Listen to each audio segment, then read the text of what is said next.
ndabasuhuje kandi mbifurije gukomeza kugira ibihe byiza, nshuti bakunze mudukunda kandi mudukurikirana umunsi ku munsi, reka nizere ko mumeze neza cyane. Rero nk'uko musanzwe mubizi, inyigisho zacu ni nziza kandi nagahoraho nakagaruka.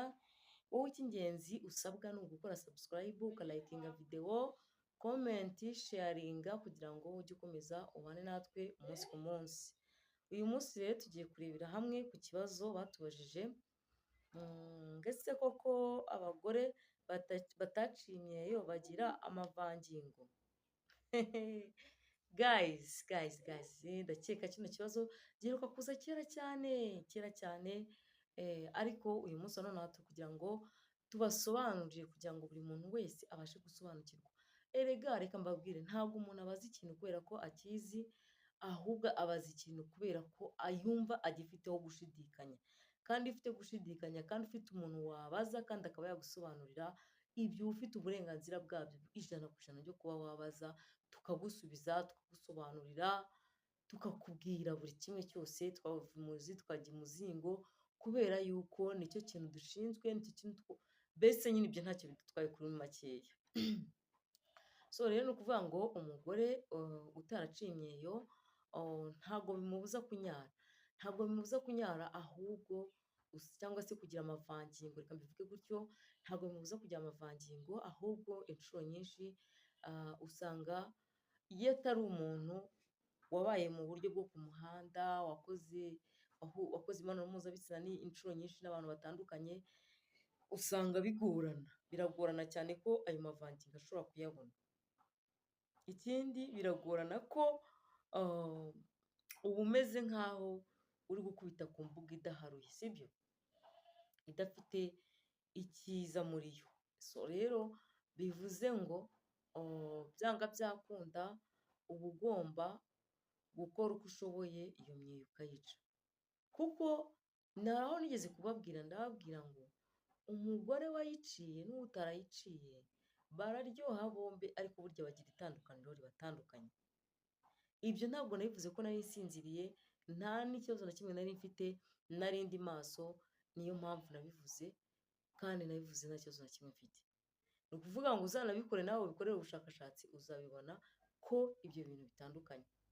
Uzabona yuko byanga byakunda iyo umugore yaciye imyeyo agira ikintu cyitwa uburyohe cyangwa se isa muri we kurenza wa muntu utarayiciye.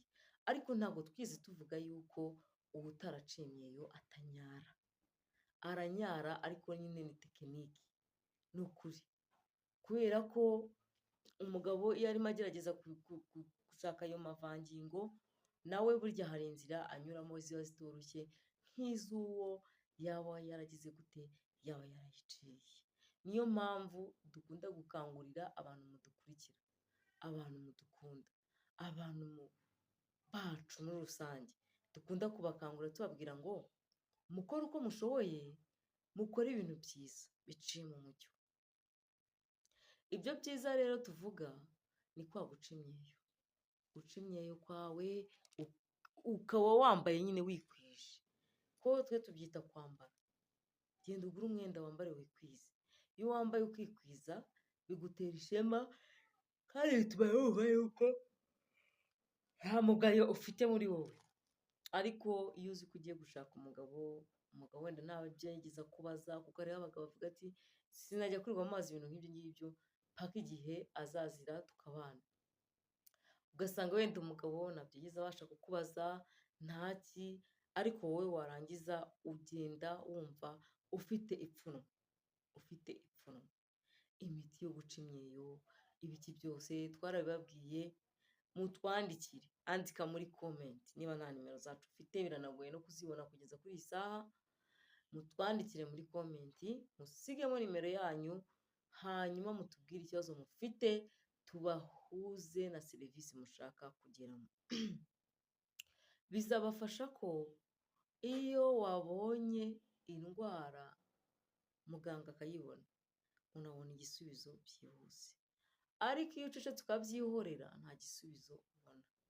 Rero ibyo bivuze ngo mukore uko mushoboye, ibintu bigende neza, ibintu bice mu mucyo, abantu bere kubabura, se hari ibintu twirengagiza kandi dukeneye kumva, dukeneye kubona.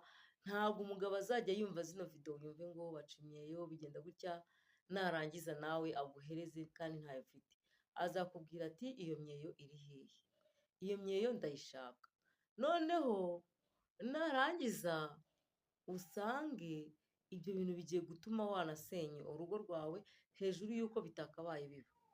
Ibyo rero turabyamaganye, turifuza yuko mwakubaka ingo zanyu neza, mwakwicara mugatengamara, mukumva yuko ibintu byose ari waneza.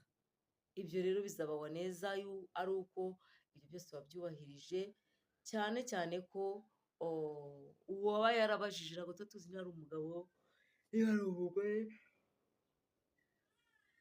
ariko tubuze akamaro ko kuvuca imyeyo. By the way, turakazi,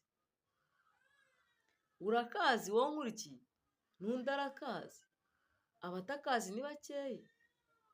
None se ubwo urambwira ngo uzamubwira ngo urabona ngo ntacyo bimaze, twirirwa tubyigisha? Ntabwo bizakunda. Nta kugeza kuri iyi saha ujye wumva yuko nta mugabo utabizi. Okay, ashobora kuza mu buryo bw'uburaya mukaryamana akigendera, ariko mu gihe abikubonaho kutabikoze bikamubana ikibazo. Yaba yanagukunze ugasanga arakwanze, akakwanga kubera yuko wabigizemo uruhare. Ibyo byose rero twebwe ntitukabe abana, tujye tuba abantu bakuru, abo dutekereze kure, turebe dukumire ingaruka mbere y'uko iba. Abanyarwanda baravuze ngo kwirinda biruta kwivuza, kandi koko niko kuri. Kwirinda biruta kwivuza. Iyo wakemuye ikibazo hakiri kare bigufasha kuba isaha n'isaha nubwo icyo kibazo cyabaho azasanga uri sire ibintu byose ubyujuje, atazaza kugushakaho impamvu, kuko hariho n'umuntu ugushakaho impamvu kuri finale. Ariko uba ugomba guhora witekerezaho uvuga ati se ko umuntu wujuje ibyangombwa agomba kuba ameze gutya, njyewe ndabyujuje, nakora iki kugira ngo mbyuzuze? Reka ngire gukina gutya, reka ngiye gukina gutya. Ibyo byose ugahora ubitekereza nk'umuntu ufite gutekereza.